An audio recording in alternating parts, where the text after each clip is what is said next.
Let us pray. Gracious and loving God, source of all that is, we give thanks today for this opportunity to reflect on your creation, and in particular on your creation outside of Earth, out in space. We ask that you open our hearts and our minds as we learn more about the wonder and beauty of your creation. All this we pray in Jesus' name. Amen. Well, Kathy, thank you for being with us today. Today we are joined by Kathy Thornton, and she is a real-life astronaut. You don't come across many of those. How many astronauts are there, by the way?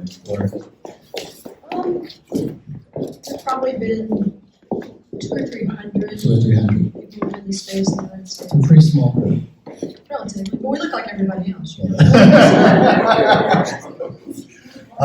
And she's going to talk with us today about her missions in space, low Earth orbit. The title of the talk is Baby Steps, Beginning of the Space Age. So we'll also do some reflection on where we are going in the future as well, and where NASA may be headed, or maybe even private companies as well. So, Kathy, I wanted to just start, though, by getting a little bit of your story. So, how did you become an astronaut? What was that journey like? What led you to do that?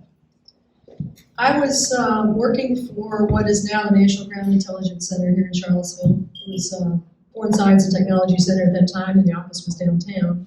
And I saw an announcement through the regular Army messaging system that NASA was selecting the next group. And that would be the third group of shuttle astronauts. And I saw that the requirements were just sort of normal, healthy people. Advanced degrees were desired. And so I just applied. I thought, all they can do is say no, and until they do, the dream is alive. I could fantasize about it all over the place until they said no.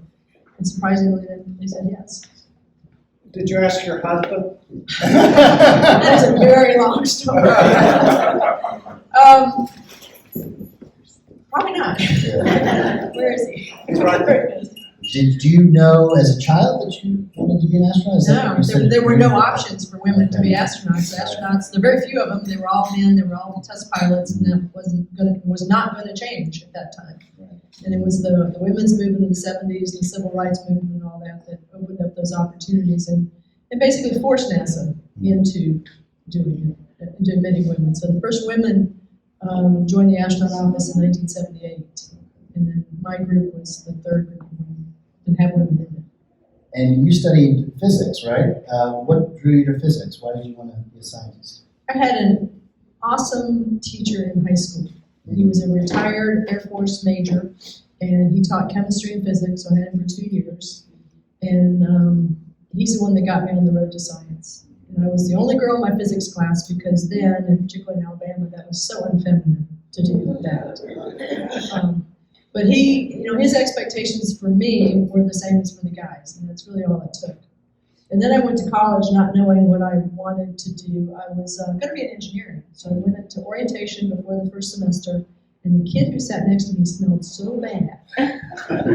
Something to do with personal hygiene and perhaps some illegal substances. And I also discovered that the curriculum was more restricted than I was interested in. So I went into College of Arts and Sciences, stayed undeclared for as long as they allow you to do that, which is 2 years. I like math, but it became too abstract for my taste. I learned in chemistry you wash dishes and pay the way you break. And in physics, you get to crash cars together and drop things out of windows, and who would not like that? So that's how I got into physics. So you went on to become an astronaut, and I understand you had 4 missions, right, through NASA. Can you tell us a little bit about those missions, what you did, and what that experience was like? First mission was STS-33, and it was a classified mission, so I'm not telling you anything about that. All right. The second one was the mission where, some of you may remember, was in 1992, where the 3 guys went out and did a spacewalk and grabbed the satellite with their hands because the way we were planning to get it wasn't working. So that's the first and only time 3 people have gone spacewalking. And we were successful. We finally got it. I did a spacewalk on that mission to show how not to build a space station. The space station design was transitioning from sticks and balls, building it like with Tinker Toys, to the pre-integrated truss, which is what we eventually flew. And so we were doing the sticks and balls, Tinker Toys, showing that it was a very inefficient way to do business. The next mission was the first service mission to Hubble. Hubble was always intended to have crews come visit it every 3 or 4 years to fix things that were broken, to install new technology, and to boost the altitude up because it has no propulsion on it. So as it's going around the Earth, it's slowing down and its altitude is dropping. Every now and then it needs to be pushed up. And then the last mission was a science mission where we had a space lab module in the cargo bay instead of satellites, so we were a mini space station for a couple of weeks. And this was all before there was a space station. I left NASA before that time. So what was the experience like? Well, let's go back to, you can't talk about the details, of course, of your first mission, but how did you feel? What was the experience like when you first went into space? People ask, are you nervous on the launch pad? And some astronauts will claim you're lying if you say you were not, but I was not. It's very, very hard to say goodbye to your family, and that happens a week before launch. But after that, it was sort of for me like being on autopilot, like watching me do it. And we went out that day, and it was raining, and the shuttle didn't launch in the rain. So we thought, okay, we're going to go out, we're going to lay on our backs for 3 hours on the launch pad, and then we're going to come back and have lunch and do it again. So we truly didn't think we were flying that day. So we were all goofing around and singing school fight songs and telling jokes we already told each other and that sort of thing. And then they said, okay, we're coming out of the 9-minute hold. Everybody went, what? And then it got down to business. It was nothing but business after that. So only for 9 minutes, I think I was launching that day. So that took a little bit of the nerves out of it, I think. And then the experience was just amazing. Looking at the Earth and floating. Floating is the coolest thing because you can't bring any of that back. Right, absolutely. Yeah. To be able to cruise over. Well, you probably know, Kathy, that the actor William Shatner recently went into space and shared some of his reflections on that experience. And I'm just going to read one quote from the article that he wrote, and I'm interested to hear what your thoughts are on this. So he had certain expectations of what this would be like, and it evidently was not that for him. So here's what he wrote. It was among the strongest feelings of grief I have ever encountered. The contrast between the vicious coldness of space and the warm nurturing of Earth below filled me with overwhelming sadness. Every day, we are confronted with the knowledge of further destruction of Earth at our hands. The extinction of animal species, of flora and fauna, things that took 5 billion years to evolve and suddenly we'll never see again because of the interference of mankind. It filled me with dread. My trip to space was supposed to be a celebration. Instead, it felt like a funeral. I think he's nuts. What do you think he's getting at there, and why do you think he's nuts? Well, first of all, his experience was much different than mine. He did a suborbital flight, so he was floating in space for minutes. Yeah. He never got to see look out into space and see anything, because if you're in daylight, you don't get to see it. You have to wait till darkness to see it. So he didn't get to see the nighttime that I saw. I've heard a lot of astronauts talk about the fragile blue Earth and the darkness of space and all that, and I tried very hard to see that, and I didn't see that. I saw a living, breathing, powerful Earth.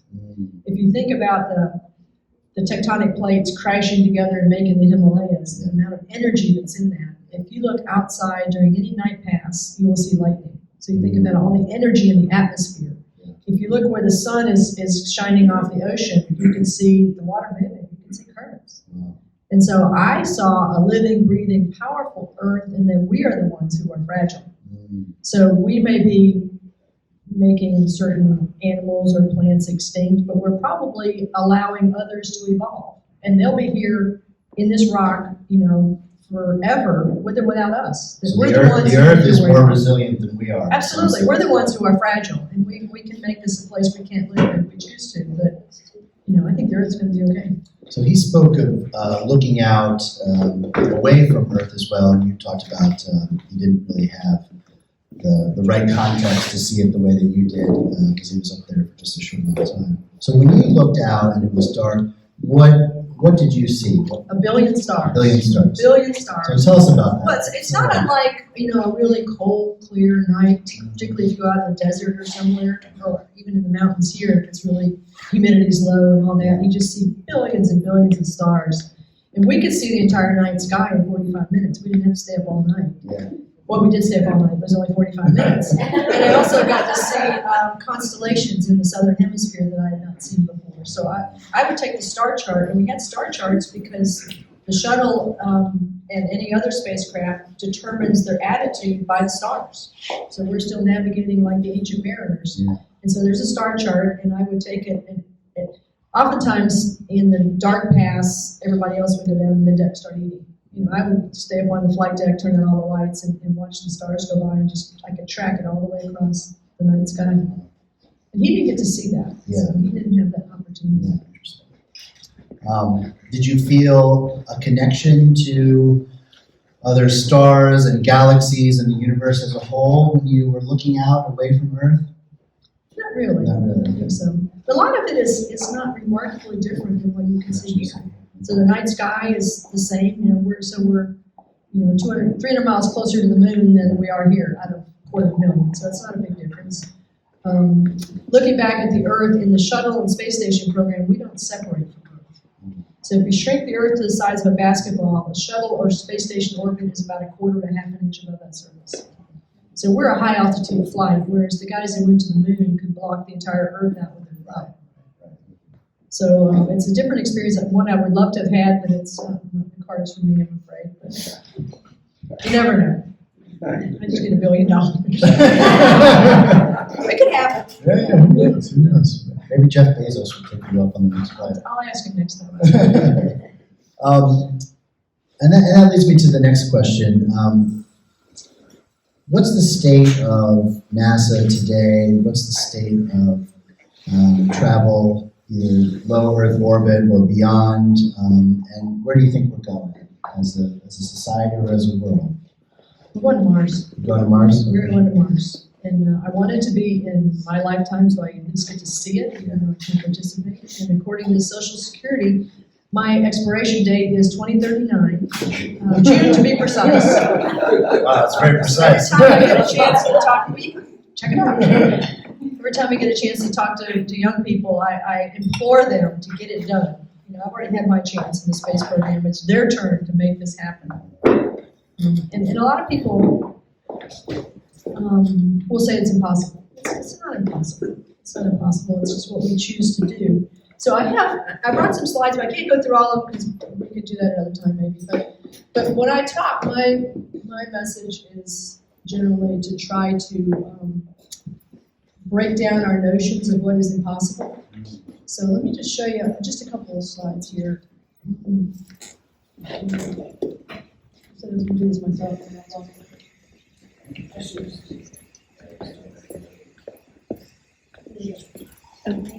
So, Photoshop or real? So these ships are the Nina, the Pinta, and the Santa Maria, Columbus's ships. And back there in the background is the Space Shuttle Endeavour on the launch pad a day before its maiden flight. So, real or Photoshop? What do you think? It's real. You're absolutely right. So in 1992, the government of Spain commissioned these replicas of Columbus's ships in honor of Columbus's voyage at that time. And at this point, they're sailing up the East Coast, where his actual ships never actually went, and sailing right by the launch pad the day before I launched on that space shuttle. So that's 500 years of history right there. So think about what these guys on these ships would have thought. 500 years, we're going to see people walking on the moon and very soon Mars. You're crazy. You're absolutely out of your mind. So in a little bit shorter time period than 500 years, but that's hard to grasp. This is a montage called One Man's Lifetime. It's part of the NASA art program, and it depicts transportation in the last century, from covered wagons to Wright Brothers, Skylab, which was our first space station in the 1970s, the shuttle going to the moon, all that in one man's lifetime. And it reminds me of my Uncle Charlie, who's gone now, but he remembered as a child traveling across Arkansas in a covered wagon. And then he lived to watch me launch twice on the space shuttle.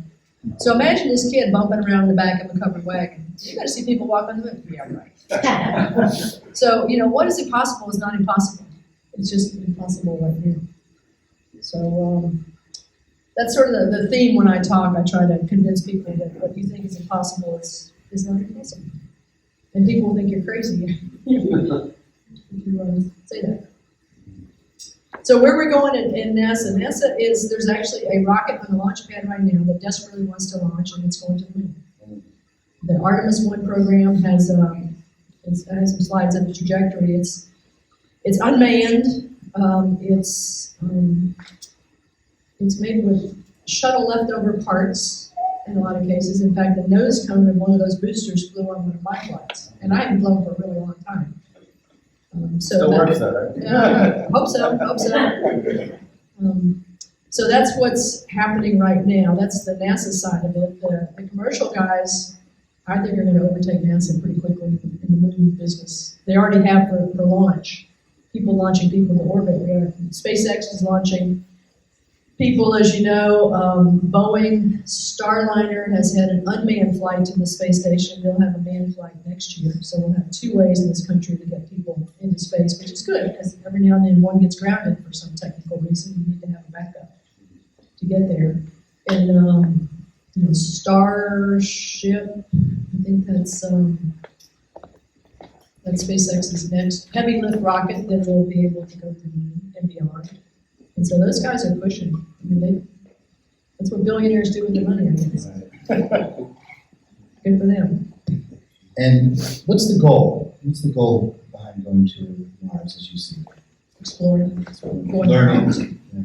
Yeah, and some people will say, well, we can do science by sending robots out there. We don't need to send people because they're expensive and all that is true.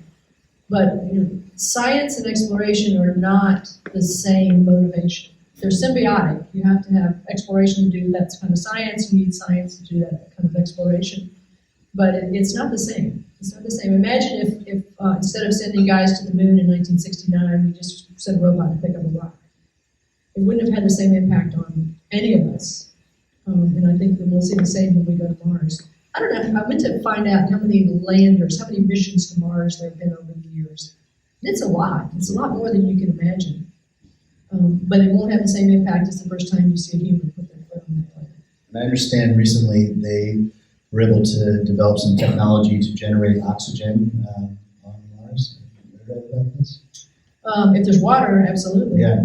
And water is rocket fuel as well. So yeah. And there's evidence of ice on the moon. So there's a possibility of being able to get resources out there, because we sit at the bottom of this gravity well. We're stuck down here. It takes a lot of energy to climb out of this gravity well and to carry oxygen and other provisions out of this gravity well. If you can get them from somewhere already in space, you can use that to then refuel geosynchronous satellites that are going around the Earth and not have to drag that stuff up from the bottom of this gravity well. So mining whatever's on the moon or mining asteroids or all that, I mean, there's a future in that. Right. It's not impossible. It's just maybe not in my lifetime.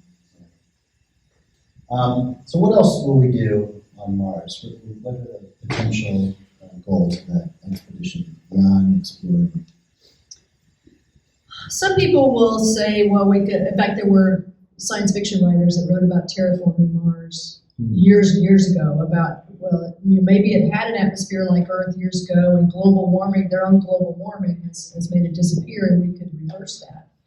I don't know if that will ever happen. I think it's the analogy will be more like exploring Antarctica, which we've been doing since 1900-something, when the first went to the South Pole. There's been a permanent scientific station there since the 1950s. We have agreed globally in an Antarctic treaty not to claim any part of that continent for our countries. That it's a global international asset. We've been pretty well behaved in that regard, but I bet you if we found a big oil reserve there, we would become less well behaved. But as long as there's no indigenous peoples to conquer or convert or resources to take, we're pretty well behaved. I think the same will be true on Mars. I think as long as it is science, then we'll behave ourselves, we'll work together. If it becomes, a big resource, International conflict. we might have to negotiate a little more on that. Now, as a Christian, when you went up on your 4 missions, did that impact your sense of God or of God's creation at all? I don't think so. I think I came back the same person that left. I remember looking out the window and was amazed that humans were smart enough to get me where I was. Yeah. So I was happy to be alive. Some people talk about post-flight depression, like you work so hard for this flight, you finally get your chance to fly, and you come back and it's like the day after Christmas. I was just happy to be here. Grateful that it all worked out. Yeah. Your comment reminds me of a line we have in the Eucharistic prayer we're actually using right now at 10:30. Blessed us with memory, reason, and skill. And it is remarkable to think about what humans have accomplished. I think we were intended to use our brain. Yeah. So we do. Yeah, wonderful. Well, I think this might be a good time to open it up to questions as well. We have a number of you here, and I'm sure you have many questions about Kathy's trips and about space. Yes, Eric. Hey, Kathy. Long time no see. Yeah. So there's been a lot in the news recently about UFO sightings. In your opinion, are we alone? UFO sightings, are we alone? We used to joke because one of my flights, Claude Nicoyer was on there, and he was a Swiss astronaut, so technically he was an alien.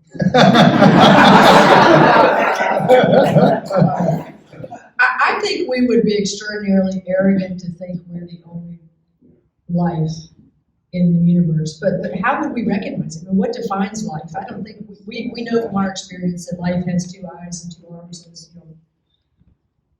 it's symmetric side to side and all that. But how will we even know? I mean, what if it's an octopus that has the brain that's running the plane?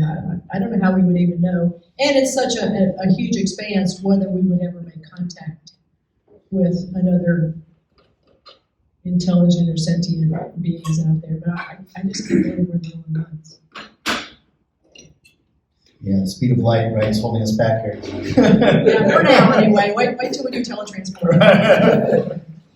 Great, yes. Yeah, can you speak more to the sort of present and future of women in NASA and space flight? So women in NASA, present and future. Yeah, that's a good question. I think that there are more women in the administration in NASA now. I think 2 or 3 or 4 of the center directors are women. So when you see a gathering of the NASA hierarchy, there's a lot more women involved in that. As far as the astronaut program, I don't know whether the percentages changed much. There's a potential for it because I think there's, in the early days of the program and also in the shuttle program, you had to have a pilot commander and they had to have test pilot experience, and that was military, and military was sort of a filter, not women got through that. I think that there's less emphasis on that now, and it's more science and engineering, and so I think there's opportunities for that. But I think, looking at the administration, I'm impressed at how many. I know the center director at Kennedy, Johnson Space Center, the NASA associate administrator is a woman. A whole bunch of them. I think maybe Glenn as well. Quite a few. Yes, Amanda. So I don't know if this is really a question or a comment, but I'm married to someone who works in a field who cannot watch shows about his field, like TV shows about his field, right? Because he sees all the things that they get wrong. And so it's just really, really frustrating. It's that guy right there, who's turning red. But I'm curious to know if you have seen the show For All Mankind I have not. the Apple Network. It's amazing. As someone who grew up as a kid who always wanted to be one of those people on the shuttle, it's a really cool exploration of what would happen if the Russians were the first to make it to the moon, and then they were the first to put a woman on the moon. And so, this whole subplot emerges about this women's space group and all these women in astronauts, and it's just really fascinating. But I was wondering if you had seen it and if you had thoughts about it, but yeah. No, I don't have that network, so I haven't seen it. I would like to. It's I would amazing. like to. But I watched those space movies. Space Cowboys was hilarious. Gravity, I would not have let George Clooney go. Yeah. That was ridiculous. And I used to use the plot of that, and when I taught orbital mechanics and how you move around in space, we could prove mathematically you can't do all those things. So that was a nice exercise for students going, okay, why can't you go from here to here to here to here to here? It's because there's not enough propulsion in the world to do that. You get to see women as NASA administrators and even as president, so it's pretty cool show. Well, related to that, and another comment, I know we don't have enough Americans studying science and engineering and so forth. And many of the people who are coming and participating in our graduate programs are coming from other countries.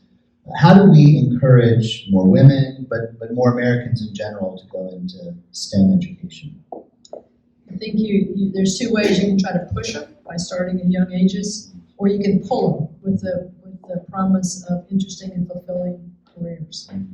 So I think there's a statistic like half the people with engineering degrees are not practicing engineering. So if you can make more money on Wall Street, that's where some of these kids are going. So it's not that we don't have enough engineers. The financial markets, right? Yes, we don't have enough engineers willing to work for what they're paying engineers to do, or not giving them interesting and fulfilling jobs. So there's plenty of the students that I taught want to get into the space business in the worst way. So they're not in it for the money; they're in it for the fulfillment. But I don't think that's true across the board. Yes. Hi, I'm Julia Diaz, and you probably don't remember me, but we went to St. Thomas as a child. I was probably 4 when I met you. I was Julia Plumcar. Oh, wow, okay. I sent a note to my mom that you're going to be here. Oh, that's so cool. Anyways, I wanted to ask about with kind of the U.S.'s conflicts now with countries that used to be partners like Russia in space. Where do you see the future of international cooperation going, especially with the space station retiring? Given our international conflicts with Russia, where do you see this? Yeah, that's a good question. There is, well, before the kerfuffle with Russia of late, we ostracized China in the space world. There is legislation, and I forgot what it's called, some amendment that was passed in 2011, that NASA cannot do business or work with China in any way, shape, or form. They can't let Chinese on their sites, nothing. Which I think is crazy because we're building our own competitors by doing it and cooperating. We're making them our competitors, and they're pretty awesome. They're pretty formidable competitors. Now that Russia is not in our good graces anymore, although we're still sending. We just launched an astronaut with the Russians in the last month or so, and we launched a Russian on SpaceX like a couple of weeks ago. So outside of the politician level, the working people are still working together. China, I think, will lead that. Russia doesn't have any money in the space program. They only survived the last 20 years because we were paying them to fly us. So they may join up with the Chinese, although they're not very friendly right now either with each other. So it's a good question. I don't know. We got to the moon when we did because we were in competition with the Soviets. And we sprinted to the moon, got there, been there, done that, and then we quit. Apollos 18, 19, and 20 had rockets. They had crews in training, they had objectives, and they were canceled. And if you want to go see them, they're lying in rocket parks in Florida, Texas, and where's the other one? Texas. There's another one somewhere, I can't remember. There's 3 of those that are out there that could have sent people to the moon, but we lost interest. Budgets started getting canceled, getting reduced even before the first lunar landing. We figured we'd won, and so we started pulling back. So that was because our goal was to beat the Soviets, and we did it, and they're done that. I think if we go to Mars in the same way, because we're racing the Chinese, which may very well happen. It may also, again, be a sprint and not a permanent move forward. So we almost need a competitor to get our act together. Well, we have, yeah, certainly, that's how we got to the moon. Right. And maybe we'll get to Mars that way, but I would hope we would have more long-range plans than just beat the Chinese. More rational plans. Yes, Paul. Anthony, have the images from the Webb telescope, assuming you've seen them, Oh, yeah. what have they told you or told us about, and how has it altered our impression of what's out there? If at all? Images from the Webb telescope. You know, I'm not an astrophysicist, so I can't really speak to the science of that. I just think they're incredibly gorgeous. They are just stunningly beautiful. And that is, of course, it's not real color and all that. It's not like you would visually see that, but they're just unbelievable. And there's one, I don't know if I can get to the end of it here. You've probably seen it. It came out in New York Times recently.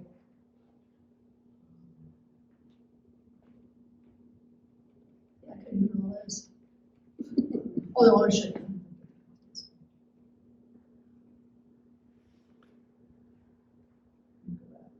This one, I just want to show you this. So this was when the shuttles were retired. This is Endeavour being delivered to Dulles. I actually See this saw highway that. sign here? Yeah. Dulles Airport. Follow signs. I stopped in the middle of the road. That's how they found Dulles, is they followed the highway signs. Very back into this. Oh, that's my lifetime. There, that one. That's called Pillars of Creation, and it's a stellar nursery where baby stars are being born. And we had this image from Hubble. I think it was one of the first ones that I saw after we came back from the first mission, and the most recent one was in 2014, I think. And then this one came out, and it's just unbelievably clear and beautiful because Webb looks in the infrared, and so it's looking through a lot of the interstellar dust that was blocking our view, looking in the visible light, which we did from Hubble. So, wow. You know, if you have any image of heaven in your mind, that's pretty close. I just think they're stunningly beautiful. Yes, Pam. I just want to know where you get the guts. I mean, you know, just to make the leap from being, a PhD, incredible physicist, to actually sitting there on the launch pad. How'd you become so intrepid? That's the question. You know, it seemed like a good idea at the time. if you ever see somebody stop the count to get off, that's the bravest person in the world, because at that point it's so much easier just to go through with it and see what happens. So in a sense, you sort of got swept up. Pretty much, yeah. I mean, it's this goal, it's this thing that everybody wants, and you have a chance to do it. I mean, you can't say no. Right. You can't say, yeah, wait a minute, I changed my mind. And we thought that about spacewalking too. I got an opportunity to spacewalk 3 times. And that, even in the astronaut office, is a coveted thing, because not everybody gets to do it. With the space station, a lot more people did, but back in my day, it was a pretty rare opportunity. And so I remember my spacewalking partner, Tom Akers, and I were, I think we might have been in airlock suiting up. And so we're pretty close to each other, face to face. And we just looked at each other and said, what if this really isn't as fun as we think it is? You can't come back and say, ooh, that was awful. You have to come back and say, that was incredible, that was awesome. But what if it really isn't? What if we're reminded of each other? And for some people, it isn't that incredible, but I had a good time. Yes, John. How long was the training process that you undertook, and what was that process for you to be accepted into the program before you began your training? The training process to become an astronaut. The selection process was just, I think I applied in like the October time frame, and there were, I don't know how many thousands of applicants there were. They sifted them down, and then they invited about 120 of us to Houston for a week-long interview process, which was a lot of medical tests, but also an interview with a psychologist and psychiatrist and the interview board and all that stuff. And we were like 20 at a time. And then they called and said, hey, you want to come work for us? So, yeah, I was absolutely stunned that they called me. I did so many stupid things during that week that it's unbelievable. One of them was, I was in an interview. Well, I have to preface this. One of the tests they did was they instrumented our heads, and they put us drugged in sort of a semi-sleep state and startled us. And I think they were looking for signs of epilepsy or something. And so I went directly from that to my interview with the board. I was stunned. So I was significantly less inhibited than I would have been. So I asked some stupid questions, and I learned during the week that this guy, George Abbey, was like, the head guy in charge who made the decisions. Somebody said he liked bagpipe music. So sometime in the interview they said, "What kind of music do you like?" And I said, "Kind of soft rock stuff, but I really like bagpipes." And then they got to the end and they said, "Okay, do you have any questions for us?" And what I was thinking was that if I ever got Steve to move to Houston for this thing, I would never do this to him again. And so I said, "Yeah, what do you do when you're like 55 years old and you're too old to be an astronaut and too young for Social Security?" And John Young looked up and he had his glasses on the end of his nose. He said, "I don't know, but I'll tell you next year." So I thought, I'm done here. I'll never see Houston again. So I don't know. There are a couple other stories I won't tell that led to it as well, but I don't know. So that was the interview process.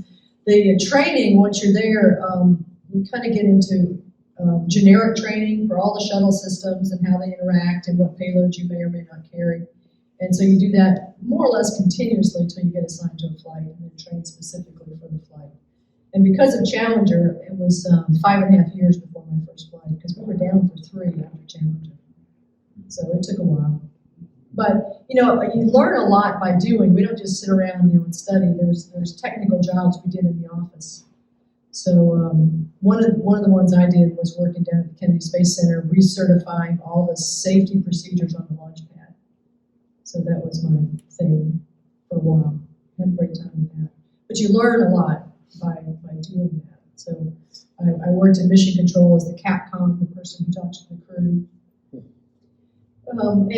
So there was a big backlog of people waiting to fly when we started flying again in 1988 was the first flight after Challenger.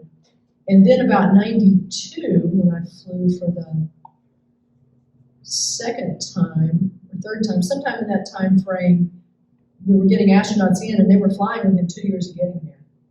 And they didn't have a lot of shelf life. So that's when I realized how much I had learned outside of the standard syllabus just by being there and doing the jobs. So that's how it works, sort of. Right. Yes, Bert.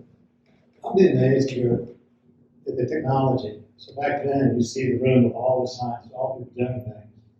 And then you think, what's happened in all these decades? Now, if you reproduce that going to Mars, is that room going to be 3 people? Will it be 2 people? Is the AI going to be making the decisions? The technology, I think, must be just, I presume at the time, you were the forefront of technology to get to the moon. I presume to get to Mars, you'll be the forefront.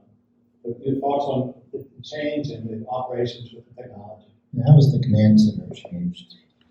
Well, it certainly changed after when Space Station came along because shuttle, for a period of 2 weeks, there's a big surge. Everybody's there, everybody's working hard, nobody's sleeping, but 2 weeks it's over. When Space Station came along, and it's just continuous operation for the past 23 years. It's been continuously operated. It changed to a different tempo. It's not a dynamic flight phase generally, so you don't have to have immediate decisions and just everything changed. So I would assume that Mars would be like that to some extent, except during the real dynamic phases like landing and launch, because it'll be a long program. It'll be a years-long program.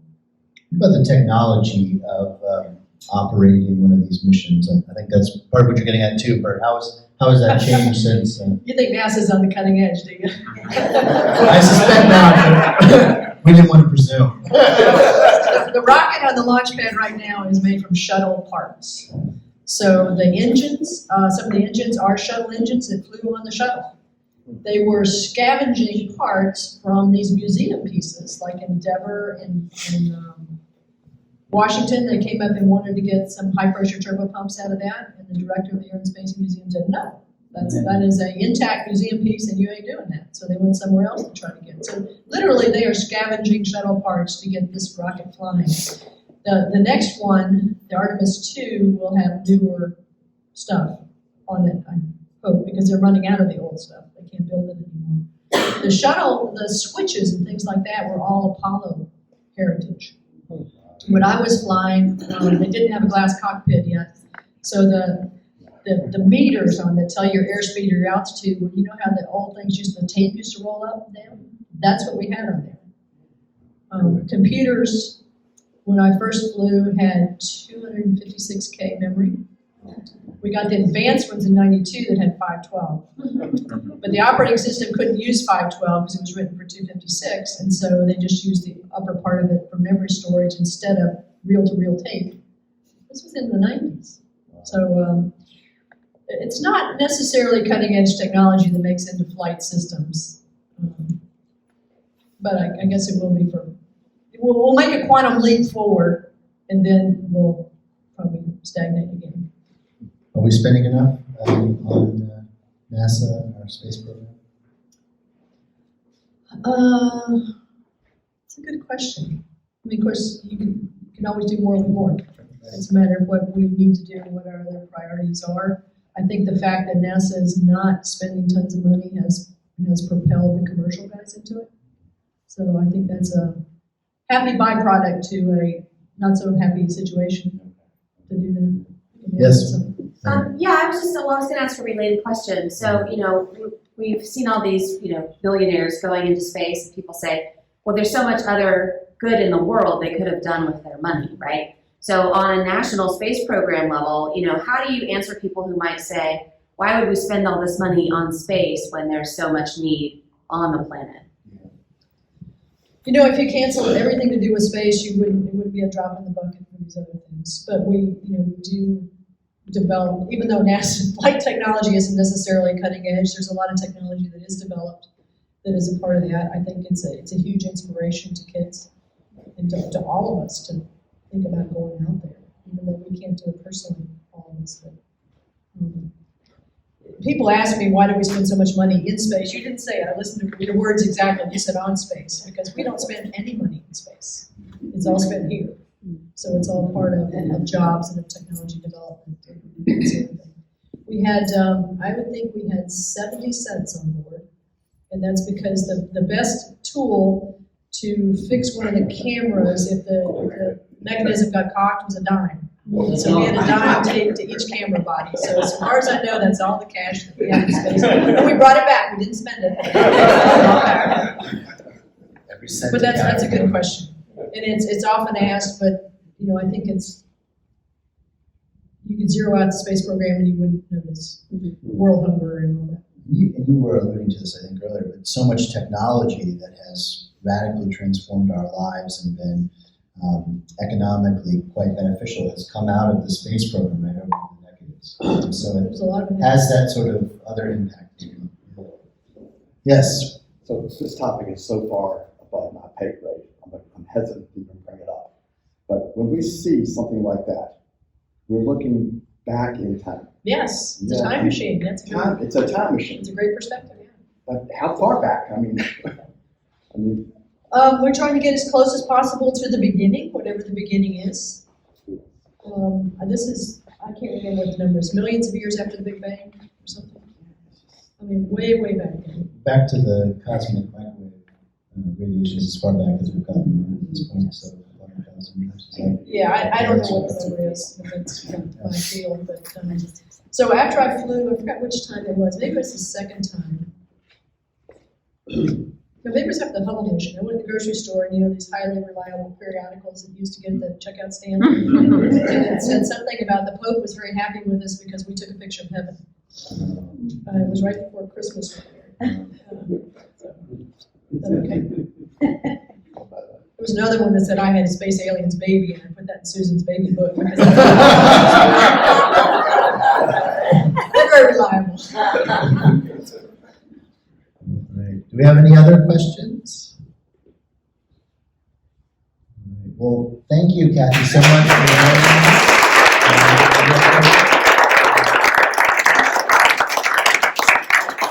Go in peace.